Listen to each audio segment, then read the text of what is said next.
요한복음 4장 46절에서 54절까지입니다.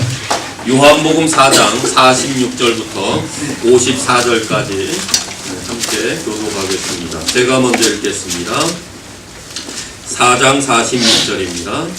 예수께서 다시 갈릴리 가나에 이르시니 전에 물로 포도주를 만드신 곳이라. 왕의 신하가 있어 그의 아들이 가버나움에서 병들었더니 그가 예수께서 유대로부터 갈릴리로 오셨다는 것을 듣고 가서 청하되 내려오셔서 내 아들의 병을 고쳐주소서 하니 그가 거의 죽게 되었습니다. 예수께서 이르시되 너희는 표적과 기사를 보지 못하면 도무지 믿지 아니하리라. 신하가 이르되 주여 내 아이가 죽기 전에 내려오셔서 예수께서 이르시되 가라 내 아들이 살아있다 하시니 그 사람이 예수께서 하신 말씀을 믿고 가더니 내려가는 길에서 그 종들이 오다가 만나서 아이가 살아있다 하거늘 그 낫기 시작한 때를 물은즉 어제 7시에 열기가 떨어졌나이다 하는지라.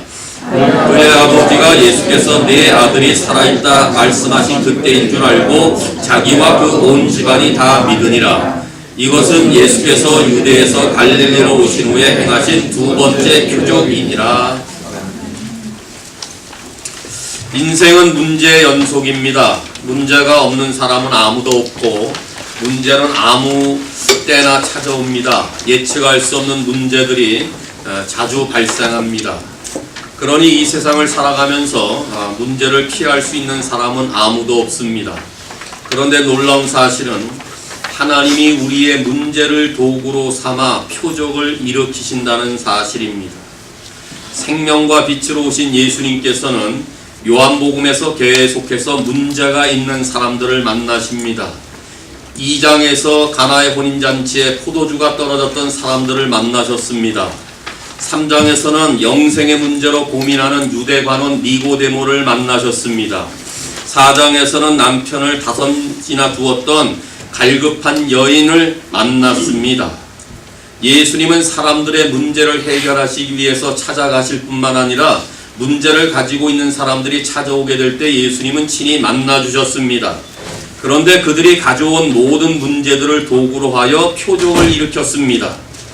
그렇다면 우리의 문제는 문제 자체가 아니라 문제를 어떻게 보느냐가 문제입니다. 문제에 어떻게 반응하느냐가 문제고 문제를 어떻게 사용하느냐가 문제입니다. 많은 사람들이 문제 때문에 고통을 받고 있습니다. 문제 때문에 좌절하고 절망하며 때로는 문제 때문에 몰락하기도 합니다. 그러나 문제를 잘 다룬 사람들을 보게 되면 그 문제로 인하여서 더 잘된 경우를 보게 됩니다. 성경에는 문제 때문에 잘된 사람들의 이야기가 가득 채워져 있습니다.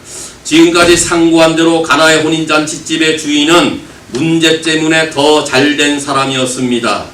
니고데모는 예수님을 만남으로 거듭남의 문제 때문에 잘된 사람이 되었습니다. 사마리아 여인은 영적 목마름의 문제 때문에 더 잘된 여인이었습니다. 더욱더 중요한 것은 그들 모두가 예수 그리스도를 믿었다는 사실입니다. 저들은 문제를 통하여 구원을 얻게 되었고 문제로 인하여서 영생을 선물로 받았습니다. 그런데 오늘 함께 읽으신 본문에서도 예수님은 아들이 병들어 죽게 된 왕의 신하를 만나게 됩니다.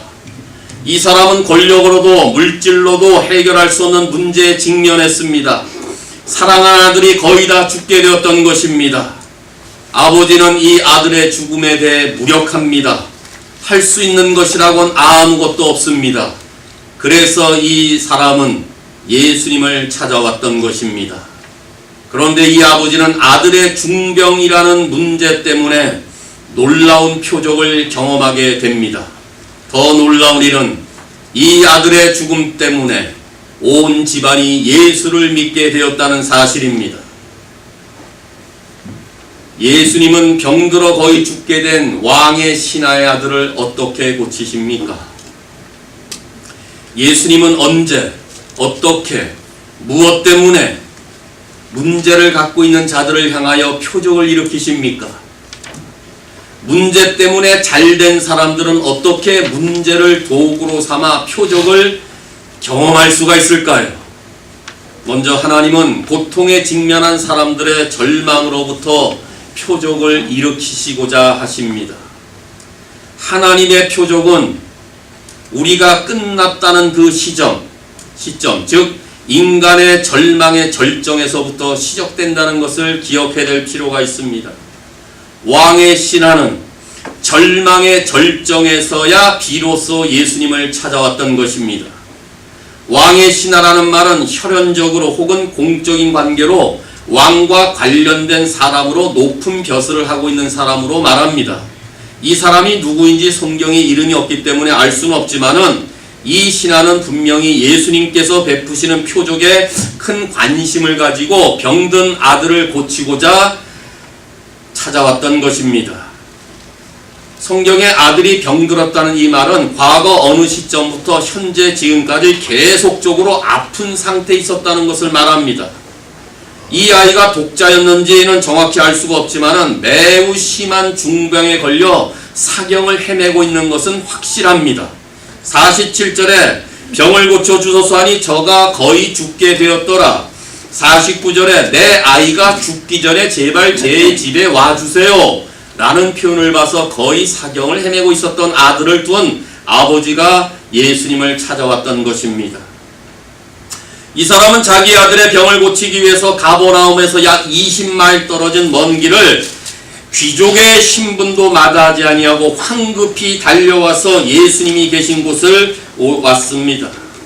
그런 이미 가나에서 예수님이 물이 변하여 포도주를 만들었다는 놀라운 표적 사건을 소문에서 소문으로 듣고 있었을 것입니다. 그렇다면 그 아들의 병도 고칠 수 있을지 모른다는 생각의 전환을 가진 나머지 내가 꼭 예수라는 사람을 만나야 되겠다, 이런 각오로 단숨에 뛰어왔을 것입니다. 그런 예수님을 만나자마자 단도직입적으로 내 아들이 병들었습니다. 고쳐주세요. 거의 죽게 되었습니다. 내 아이가 죽기 전에 좀 내려오시죠. 이 표현을 보면은 예수님이 한순간이라도 머뭇거리지 않고 자기 집에 가셔서 제발 고쳐줄 것에 대한 긴박한 요청을 하고 있는 표현입니다.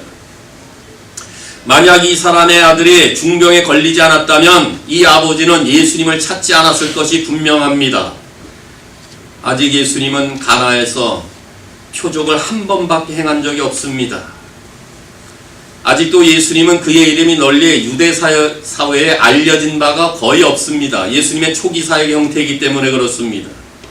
또한 예수님은 유대 사람들이 인정할 만한 공인된 랍비 계열에도 속하지 못하는 목수의 아들이었습니다. 그런데 이 상황에서 당당한 신분을 가진 높은 권력에 있었던 사람이 일개 알지도 못했던 목수의 아들 청년을 찾아와 무릎을 꿇고 자기의 사정을 호소하고 있습니다. 그러니 자기 아들이 죽을 병에 걸리지 않았다면 이 높은 사람이 감히 찾을 수가 없습니다. 지금도 그렇지만 높은 사람이 낮은 사람 앞에 와서 머리를 숙이며 간청하는 일은 결코 있을 수 없습니다. 하지만 이 사람은 자신의 아들로 인한 자신의 고통 때문에 예수님께 나왔습니다. 아마도 이 아버지는 아들을 살리기 위해서 용한 의사들을 수소문하여 여러 곳에 다녔을 것입니다. 그 일로 인하여 많은 돈과 많은 시간을 다 허비했을 것입니다. 그런데 인간의 수고와 노력으로 이 아들을 고칠 수가 없었습니다. 그는 인간의 한계에 부딪혔을 때 나사렛 예수께 마지막 소망을 걸었던 것입니다. 왕의 신하는 가정에서 당하는 아픔의 가장 큰 고통을 기회로 삼고 그 멀리 있는 곳에 예수님을 찾아왔던 것입니다. 그렇습니다. 인간의 절정의 순간에 하나님의 소망이 우리의 문을 두드립니다. 왕의 신하가 절규하게 될 때 곧 예수님의 표적의 사건이 일어날 것입니다. 예수님은 왕의 신하의 문제를 도구로 삼아 표적을 곧 행하실 것입니다. 그러니 성경을 상고하면 상고할수록 발견할 수 있는 재미난 이야기는 하나님은 언제나 인간의 절망의 순간에 개입하시기를 기뻐하신다는 말씀입니다. 물론 항상 그런 것은 아닙니다만은 성경에서 귀하게 쓰임받았던 인물들을 대부분 보면은 가장 절망적인 순간에 하나님이 개입하셨다는 사실을 발견하게 됩니다. 놀라운 하나님의 표적을 인간의 절정의 순간에 맛보는 것을 우리는 확인하게 됩니다. 아브라함을 생각해 보십시오. 아브라함은 자식에 대한 약속을 받았지만 100세가 이르기까지 아무런 소식이 없었습니다. 그의 아내 사라는 경수가 끊어진 지 이미 오래되었기 때문에 생산이 불가했습니다. 전혀 소망이 없어 보이는 이들 가정에 하나님이 마침내 개입하셨던 것입니다. 하나님이 개입하심으로 인간의 절망의 나락에 빠졌을 때에 그 가정은 놀라운 하늘의 표적을 맛보았던 것입니다. 요셉의 생애를 묵상해 보십시오. 참으로 기가 막힌 상황으로 몰아가지 않습니까? 형제들에 의해서 그를 구덩이에 던져 놓습니다. 애굽의 노예로 팔려갑니다. 종살이를 합니다. 보디발의 집에 있을 때 보디발의 아내가 던지는 유혹을 피하다가 죄 없는 몸으로 감옥에 갇히는 신세가 되었습니다. 17살의 노예로 팔려가서 국무총리가 되기까지 13년간을 노예와 종살이와 감옥으로 보냈습니다. 그야말로 요셉의 절망의 절정의 삶이 아니었겠습니까? 그때 하나님은 요셉을 역사의 무대로 올려놓습니다. 절망의 순간에 하나님이 개입하셨던 것입니다. 하나님의 놀라운 표적의 사건을 그는 봤던 것입니다. 다니엘도 마찬가지로 사자굴 앞에서 절망의 순간에 하나님의 놀라운 표적을 목도했습니다. 그의 세 친구도 풀무불이 붙는 그 가운데 하나님이 놀랍게 개입하심으로 하나님의 표적을 맛보았던 것입니다. 하나님은 우리가 고통을 당할 때 고통을 외면하시거나 하지 아니하시고 고통을 함께 겪으시고 마음 아파하십니다. 그럼에도 불구하고 하나님이 보기를 원하시는 것은 그 고통과 절망의 절정에서도 하나님을 신뢰하는 우리의 믿음입니다. 벼랑 끝에 몰렸다 할지라도 우리가 정말 하나님을 찾는가를 보고 싶어 하신다 그 말입니다. 절망의 절정에서도 하나님을 전적으로 의지하는 우리의 믿음을 보고 계십니다. 지금 우리 모두가 어떤 상황에 처했는지 저는 잘 알 수 없습니다. 아마도 우리 중에는 절망의 절정에 처해 있는 경우도 있을 것입니다. 그러나 절망을 극복하십시오. 하나님은 결코 우리를 버리시지 않았습니다. 결코 우리를 떠나시지 않으십니다. 하나님은 우리 한 사람 한 사람의 삶을 지금도 주목하고 계십니다. 하나님은 우리가 가지고 있는 문제를 도구로 삼아 하나님의 때에 하늘의 표적을 일으키실 것입니다. 그러므로 우리는 그때를 기다리는 수밖에 없습니다. 쓰러지고 넘어지는 상황이라 할지라도 소망을 잃지 않기를 바랍니다. 시편 37편 23절 24절에 여호와께서 사람의 걸음을 정하시고 그 길을 기뻐하시나니 저는 넘어지나 아주 엎드러지지 아니함은 여호와께서 그 손으로 붙드심이로다. 그러니 아무리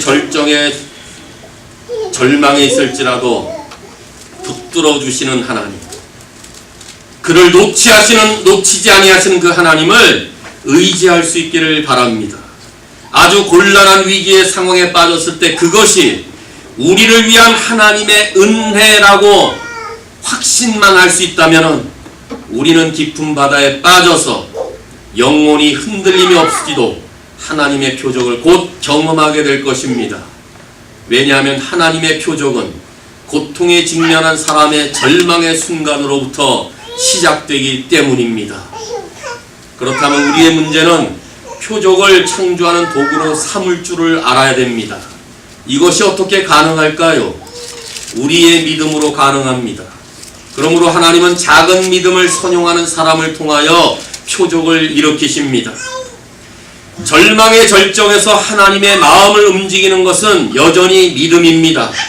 왕의 신하가 예수님의 기적을 체험한 것은 그의 작은 믿음으로부터 시작되고 있습니다. 그러니까 이 사람의 믿음은 처음부터 대단한 것이 아니었습니다. 이 사람은 작은 믿음에서 시작한 것입니다. 왕의 신하는 겨자씨만한 작은 믿음을 선용함으로써 그 믿음을 점점 성장시키고 있습니다. 그의 처음 미약한 그 믿음은 예수님의 소문을 들음으로부터 시작됩니다. 예수님이 갈릴리 가나에 이르렀을 때 왕의 신하가 자기의 아들의 병을 고치기 위해 찾아온 이유는 그렇지, 얼마 전에 예수님이 가나의 혼인잔치에서 물이 변하여 포도주를 만들었다는 이 놀라운 소문이 있었구나. 이 소문을 들었을 때 그 마음밭에 겨자씨만한 작은 믿음의 씨앗이 떨어졌다고 볼 수가 있습니다. 그러니 우리는 우리의 믿음이 어디서부터 오는가를 먼저 확인하셔야 됩니다. 이 믿음을 세우는 원리는 말씀을 듣는 데서부터 오는 것입니다. 믿음을 성장시키기를 원하신다면 날마다 말씀을 들어야 합니다.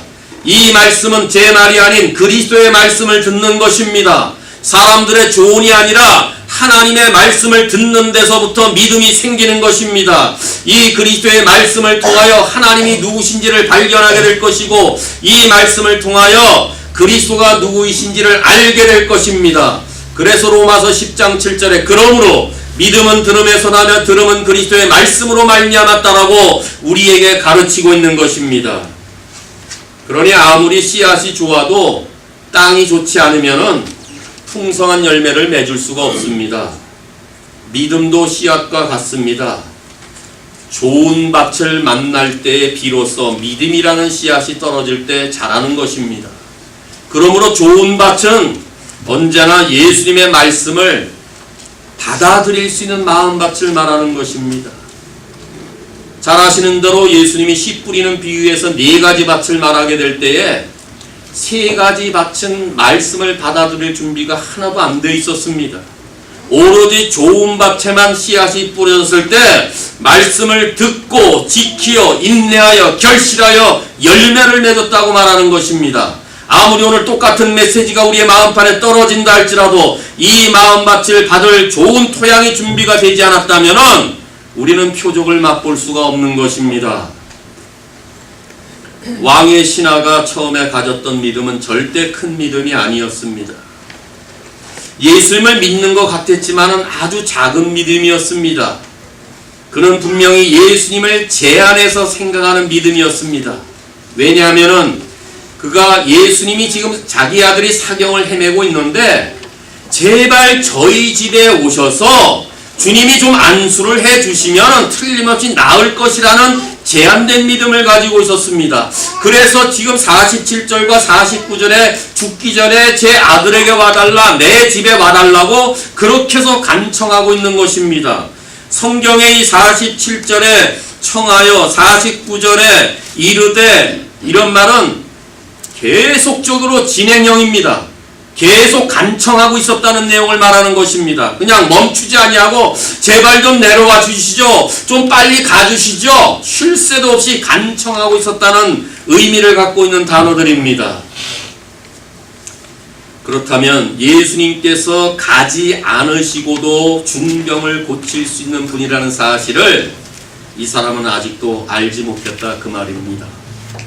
가버나움에서 가나까지는 약 20마일 정도가 됩니다.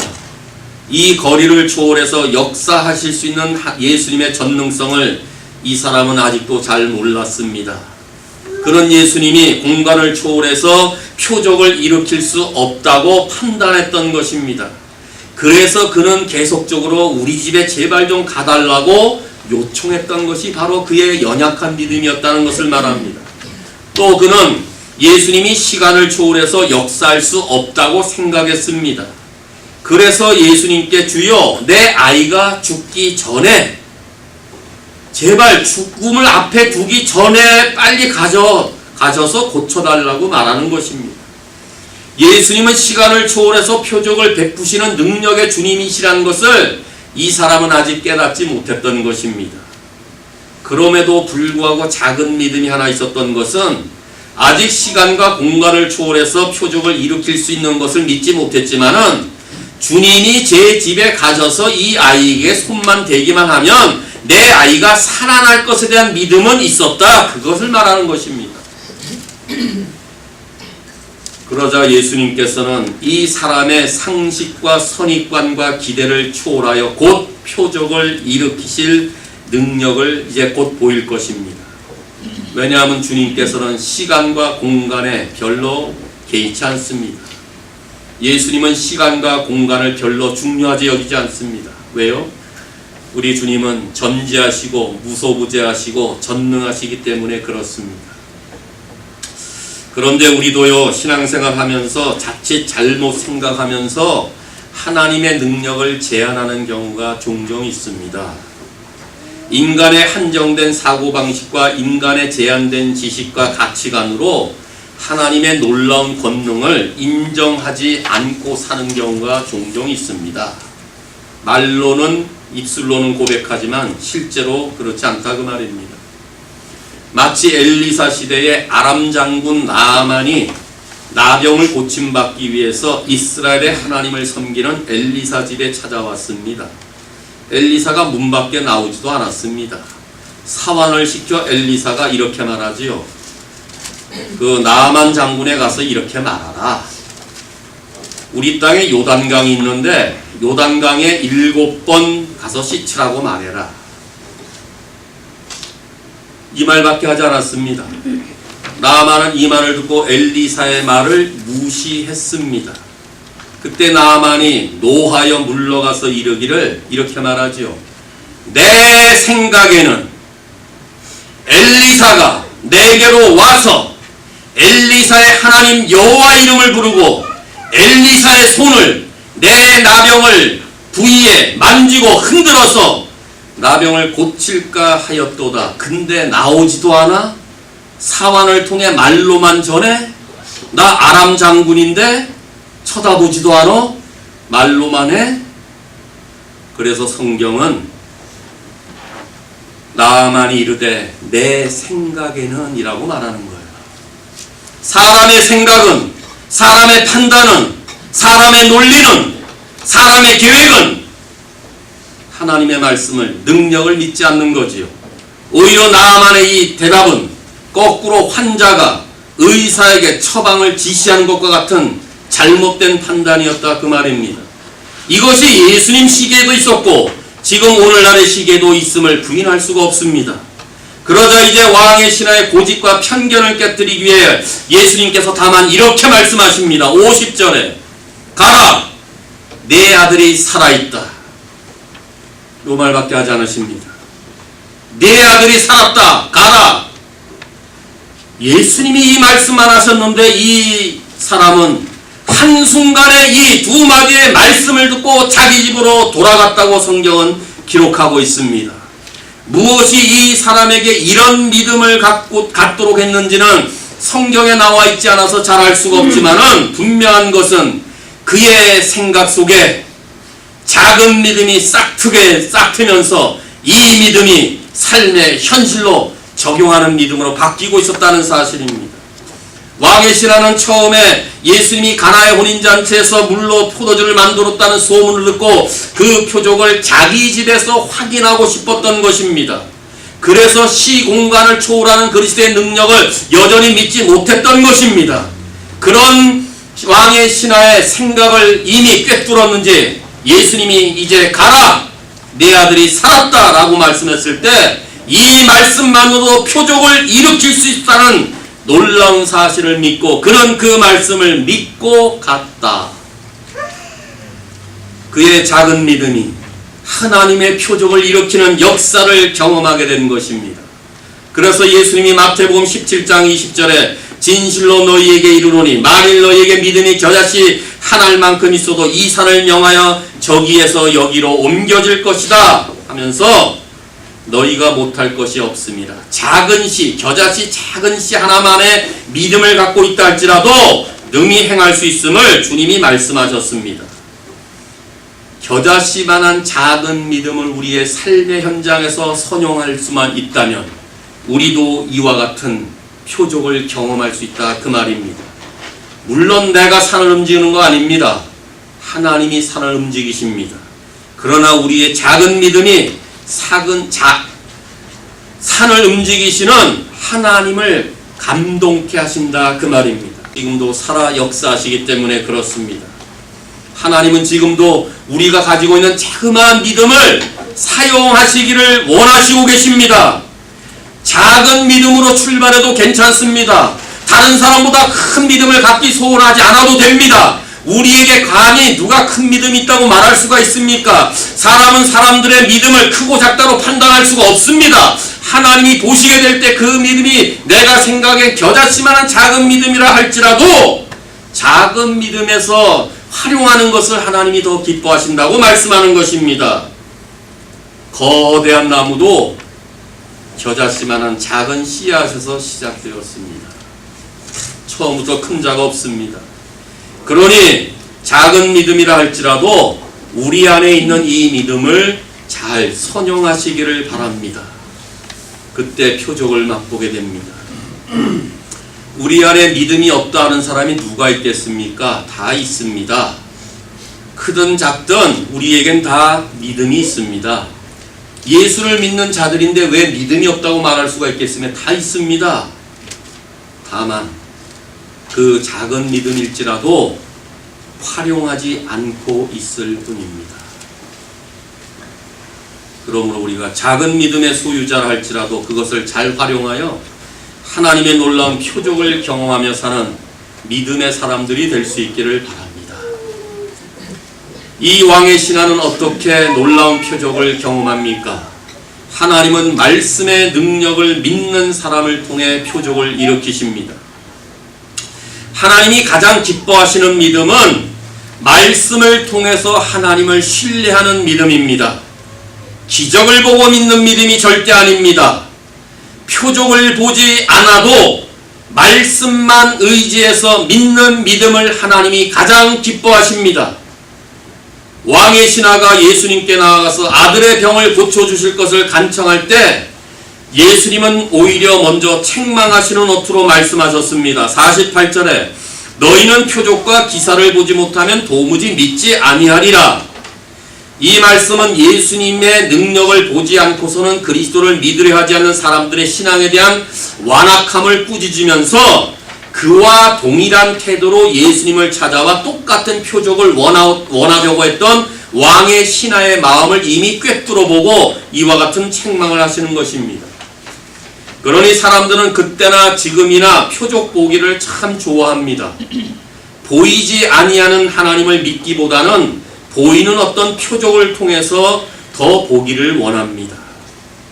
하지만 예수님은 표적 신앙을 초월해서 말씀 신앙에 초점을 둔 신앙의 사람을 만날 때 더 기뻐하십니다. 예수님은 갈릴리 가나에 다시 오시기 전에 지난주 상고했던 대로 사마리아 여인을 만나서 복음을 증거했습니다. 이와 같은 여인을 통하여 사마리아 동네 사람들이 예수님을 믿었다고 되어 있습니다. 그런데 갈릴리와는 대조적으로 사마리아 동네 사람들은 갈릴리 가나에서는 표적을 보고 그 집에 모였던 사람들이 많이 예수를 믿었다고 되어 있는데 사마리아에서 이 여인의 예수 믿은 사건을 통하여 전달되어진 메시지를 듣고 예수를 믿었다. 이게 대조 아니겠어요?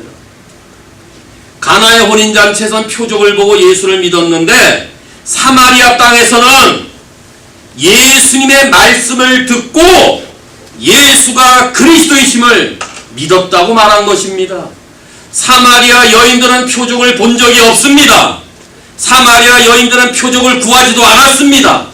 사마리아 여인은 표적을 보지도 아니하고 그리스도의 말씀을 믿음으로 저들은 구원을 받았다고 말하고 있습니다.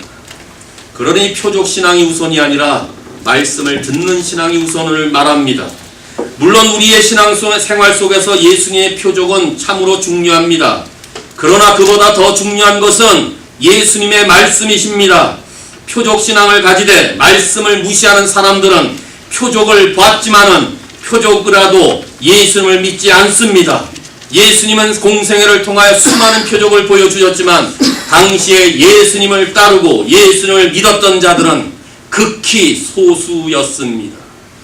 유대인들은 표적을 보기를 원해서 내가 너에게는 요나의 표적밖에 보일 것이 없다 하면서 요나의 표적 사건을 통하여 그리스도의 죽으심과 부활의 사건을 이미 예표하고 있었음에도 불구하고 오히려 유대인들은 2000년 전 오늘 이 한 주간에 예수님을 핍박하고 박해하고 십자가에 못을 박았습니다.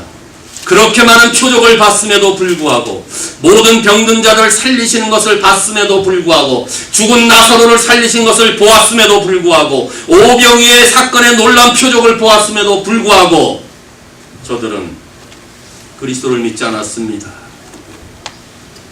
지금도 동일합니다. 지금은 표적이 없어서 못 믿는 것이 아니라 말씀을 믿지 못해서 못 믿는 것입니다. 그러므로 말씀 신앙은 오직 예수님의 말씀을 통해서 예수님의 능력을 신뢰하는 것입니다. 기적을 보든 안 보든 말씀을 의존하는 신앙을 가질 수 있기를 바랍니다. 그런데 정말 말씀의 신앙의 결과는 표적을 볼 수 있다는 사실입니다. 말씀을 믿으면 표적을 보게 됩니다. 표적을 먼저 원하면은 능력을 경험하지 못할 수가 있고 그리스도를 믿을 수가 없지만은 말씀을 먼저 믿고 주의 말씀의 능력을 신뢰하면 그 결과는 항상 표적까지 볼 수 있다는 사실입니다. 보십시오. 예수님은 표적만 찾던 사람들의 불신앙을 책망하셨지만 왕의 신하는 이 말씀을 듣고도 물러서지 않았습니다. 너희는 표적과 기사를 보지 못하면 도무지 믿지 아니하리로라는 이 책망을 듣고 49절은 신하가 이르되, 책망의 말을 듣고도 신하가 이르되 또 간청했던 것입니다. 또 간청한 것입니다. 이것이 신하의 마음속에 믿음이 점점 자라나고 있었다는 것을 말하면서 그의 작은 믿음을 가지고 물러서지 아니하는 믿음으로 바뀌고 있습니다. 예수님은 물러서지 않는 믿음의 자들을 통하여 역사하십니다. 우리도 작은 믿음 갖고 하나님께 아뢰게 될 때 응답이 없다 할지라도 물러서지 마십시오. 계속 간청하십시오. 믿음 있는 자는 물러서지 않습니다. 어떻든지 주님과 대면합니다. 그래서 예수님이 왕의 신하에 물러서지 않는 믿음을 보고 50절에 가라! 네 아들이 살아있다. 이렇게 말하는 것입니다. 이 사람이 예수님을 처음 만났을 때는 아주 극히 제한된 믿음을 갖고 왔지만은 이제 50절에 네 아들이 살아있다. 가라라는 말씀을 들었을 때는 왕의 신하의 이 믿음이 얼마나 성장했는지를 보여줍니다. 예수님이 하신 말씀만 믿고 집으로 내려가고 있다.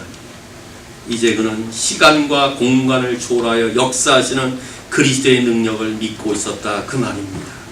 조금 전까지는 그 모든 사실을 부인하고 믿으려고 애쓰지도 않았었는데 그 말씀만 믿고 갔습니다. 아직 이적을 보지 않았습니다. 자기 집에 내려가지 않았습니다. 말씀만 믿고 내려갔습니다. 그랬더니 그 결과 그리스도의 능력을 경험하게 되었다. 이렇게 말합니다. 51절 내려가는 길에서 그 종들이 오다가 만나서 아기가 살아있다 하거늘 52절 그 낫기 시작할 때를 물은즉 어제 7시에 열기가 떨어졌나이다 라고 했을 때 53절 예수님께서 나에게 가라 네 아들이 살아있구나 살아있다 라고 말씀하셨던 그 동일한 사건을 확인하게 되자 하나님의 능력이 얼마나 정확하게 역사했는지를 확인했던 것입니다. 말씀을 듣고 내려갈 때 표적을 보지 않았습니다. 자기 아들이 지금 살았는지 죽었는지 확인할 방법이 없었습니다. 그런데 믿고 갔더니 또 가는 길에 자기의 사람들을 만나게 되자 하나님의 놀라운 능력이 시간과 공간을 초월해서 얼마나 정확하게 역사했는지를 확인하게 되었던 것입니다. 그래서 말씀 신앙의 결과는 항상 표적까지 볼 수 있다는 것을 말합니다. 이 사람은 표적 본 적 없습니다. 그런데도 말씀을 믿고 갔더니 놀라운 표적을 봤던 것입니다.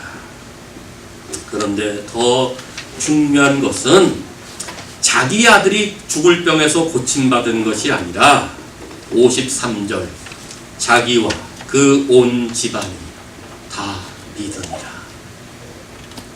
그러므로 예수님의 표적은 한 사람의 육신의 병을 고치기 위해서 오신 것이 아니라 예수님은 표적을 행할 때마다 내가 하나님의 아들이고 나를 믿는 자는 누구든지 구원을 받고 영생을 얻게 하려 하심이라는 그 말씀을 주시고자 표적을 행하는 것입니다.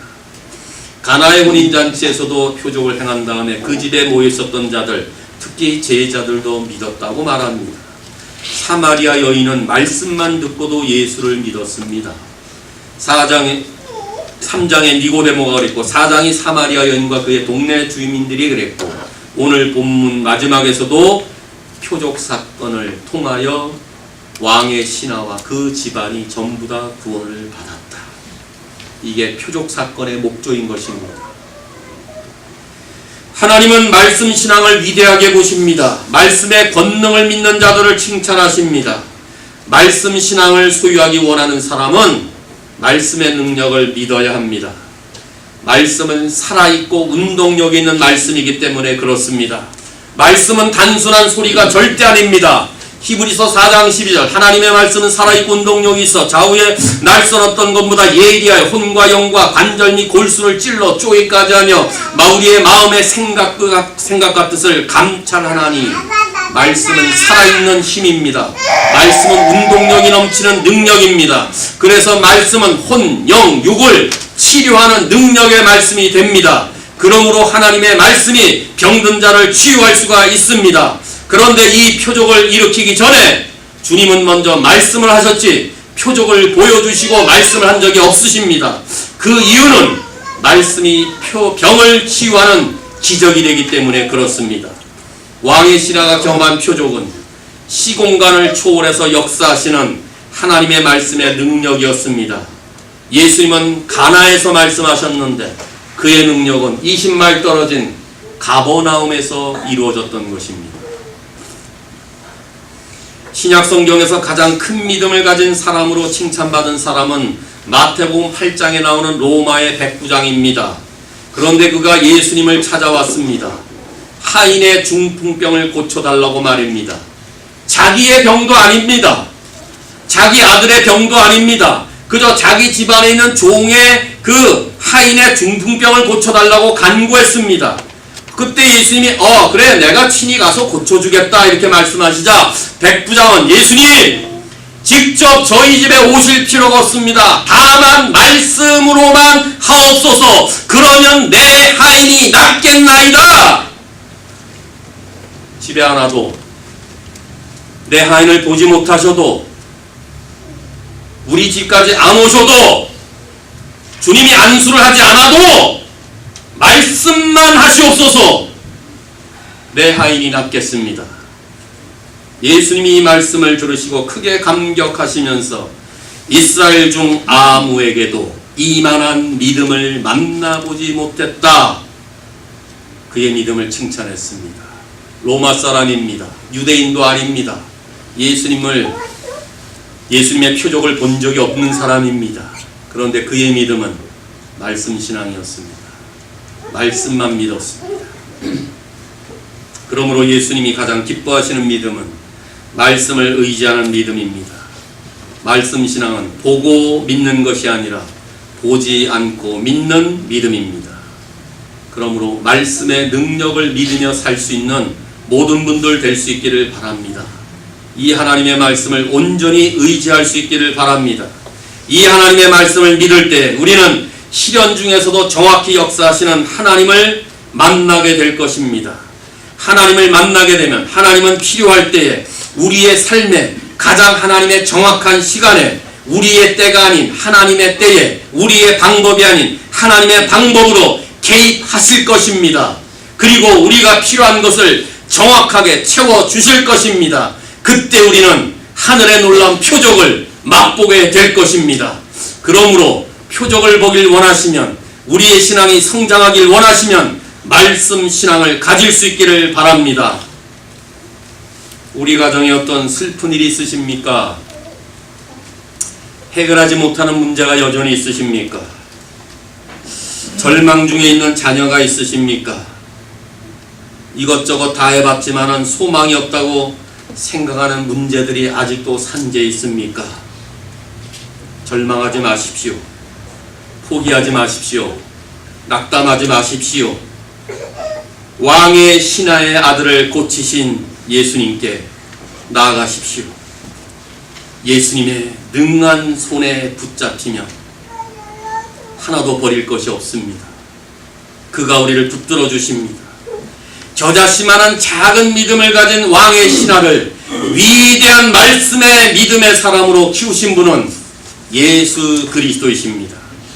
표적신앙을 가지고 찾아온 왕의 신하에게 말씀 신앙을 주신 분은 생명과 빛으로 오신 우리 구주 예수님이십니다. 그러니 하나님께 문제와 소원을 구체적으로 아뢰십시오. 말씀의 능력을 믿으며 구하십시오. 그러나 그 응답의 방법은 하나님께 맡기십시오. 그럴 때 하나님의 표적을 경험하게 될 것입니다. 사랑하는 신실한 교회 성도 여러분, 문제를 잘 다루면 문제가 표적을 일으키는 도구가 됩니다. 왕의 신하의 가정은 문제 때문에 복을 받았습니다. 문제 때문에 표적을 경험했습니다. 무엇보다 온 집안이 다 예수를 믿게 되었습니다. 예수님은 이 가정의 육신의 문제만을 해결해 주신 것이 아니라 영생을 얻는 영적인 문제도 해결해 주었습니다. 한때 이 아들은 가정에 절망을 가져다 주었습니다. 그 아들은 고통덩어리였습니다. 그런데 예수님이 문제덩어리를 복덩어리로 바꿔주셨습니다. 고통덩어리가 기쁨의 덩어리가 되게 해주셨습니다. 예수님 때문입니다. 예수님은 지금도 살아 역사하십니다. 예수님은 지금도 우리의 모든 문제를 바꾸시는데 전문가이십니다. 그러니 인생의 문제를 두려워하지 마십시오. 문제를 도구로 삼아 표적을 창조하시는 믿음의 사람들이 되십시오. 절망의 절정에 있을지라도 예수님을 찾아와 그 하나님의 능력을 맛볼 수 있기를 바랍니다. 겨자씨만한 작은 믿음일지라도 삶의 모든 현장에서 선용할 줄 알기를 바라고, 무엇보다 주님의 능력의 말씀을 믿으며 한 걸음 한 걸음 주님을 더 신뢰하는 발걸음 될 수 있기를 바랍니다. 따라서 문제가 있을 때마다 예수님께 문제를 가지고 나와 문제를 해결해 달라고 간청하며 그 말씀을 받은 대로 그 말씀을 믿고 행함으로 남은 날은 표적신앙을 넘어서 말씀신앙의 사람으로 성장하여 더 많은 하나님의 능력을 맛보며 사는 왕의 자녀들 되시기를 주님의 이름으로 축원합니다.